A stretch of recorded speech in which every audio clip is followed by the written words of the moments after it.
Now I want to go on in English because I was asked for my friends and the RSAI organizer to go on in English. And I want just to give you some ideas of a research which lasted 12 years with UNESCO.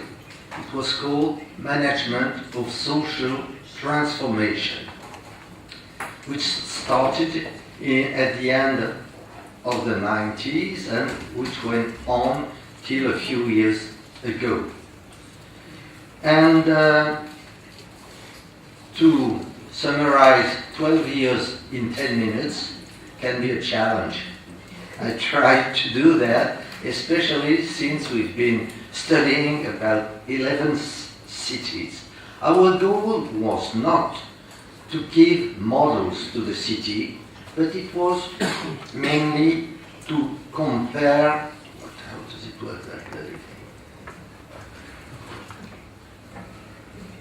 Suivant. Suivant. Oh. Oh, no, suivant.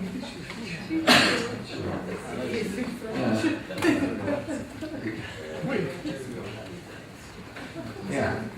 So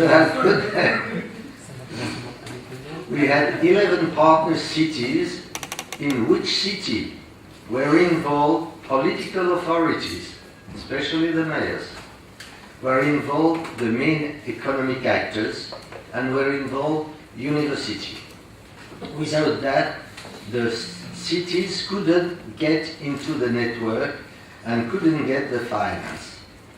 We had countries around the world for this, and mainly in Europe, but also some in Africa, like Cape Town and Nairobi, some in North America. And they were chosen to build a comparable knowledge base for urban management, which is one of the goals here.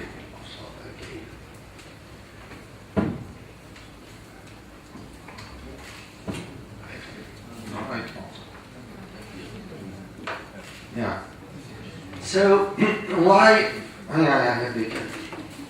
this program? Of course, it's like here with the green cities. UNESCO was involved in the UN report, the Brundtland report, was involved and linked to the OECD Environment Policies for Cities and the EU program towards sustainability. And we worked to deal with a book which is here, that I brought here in case some are interested. It's published in English and in French. And it was followed by recommendation coming from the experience. And what we wanted to do was mainly to deal with the question of values in the city, culture, to keep the local culture, governance, and we've seen yesterday that here in this country it's one of the main problems, and the questions of quality of life. So that was the main point, please. So we decided that we would look in each city how the city were dealing with challenges, what I call challenges for the future. This means social integration, which is one of the main goals that you have here, balanced urban development, economic restructuring, and environmental sustainability. This was new at the end of the 90s, and we were trying to compare what the cities were doing in 1, 2, 3, 4 of this field. But if you want to look at Africa mainly, and this was the case of Cape Town and mainly also Nairobi, we didn't study Rabat. Rabat could have been in, and it's interesting, it was a bit later. We were not allowed to have more than 12 cities. And some of our Montreal friends, like Mario Polles, went and worked with some of you to involve in the same type of analysis Rabat. Because, and I was amazed yesterday to see Charlie Carlson list of creative city. It was only big cities, but when we worked on the quality of life cities, to choose the main cities that we were dealing with, they were not the biggest. In France, it was not Paris, it was Lyon. And the main cities that you find there in this ranking of quality of life was Vienna, Helsinki, Zurich, Geneva, not the huge one. So there is a problem in the ranking that we saw yesterday.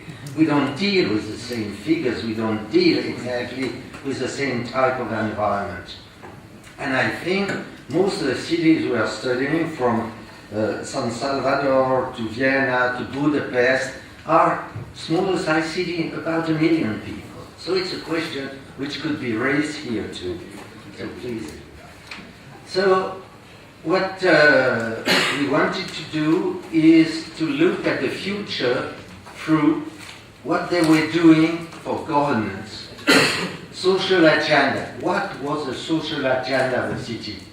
How could they have an integration of flows and territories, which is an important part, and the partnership between actors, because actors were basic in our way of looking at things.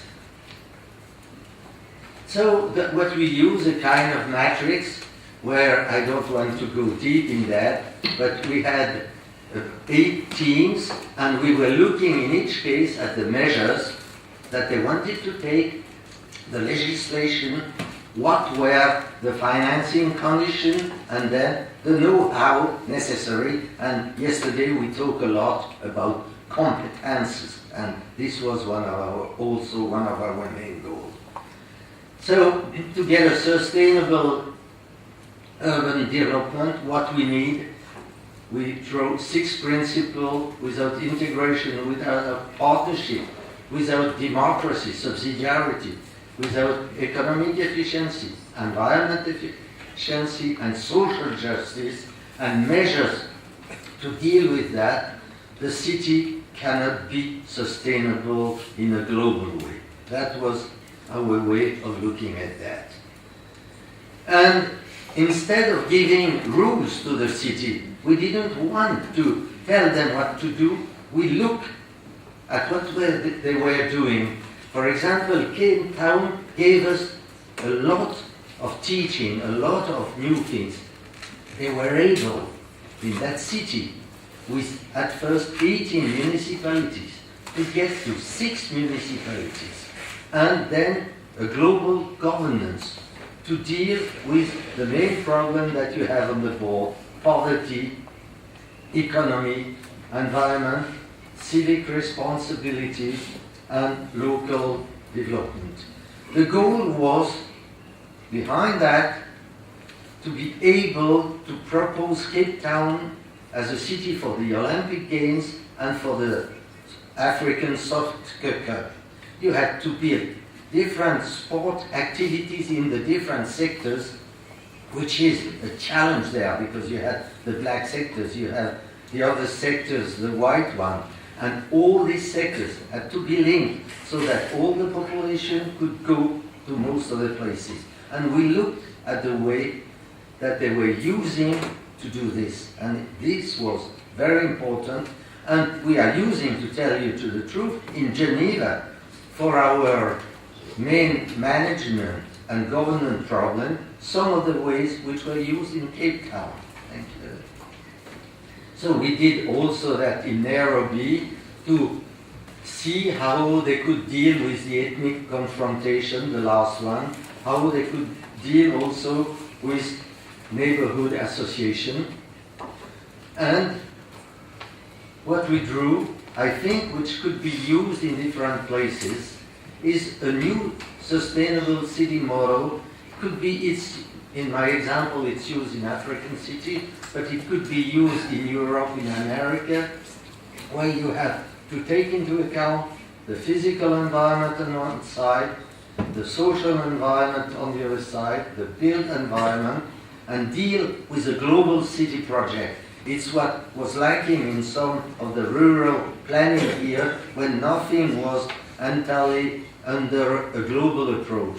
So by looking at these measures, and in the book and in publications which were done later around 2010, published by Georgi Enyedi in Budapest, because Budapest was in charge of the project at that time. We give indication of the positive measures which were used by the city to learn by looking at what happened. So this was the UNESCO MOST project. Thank you very much.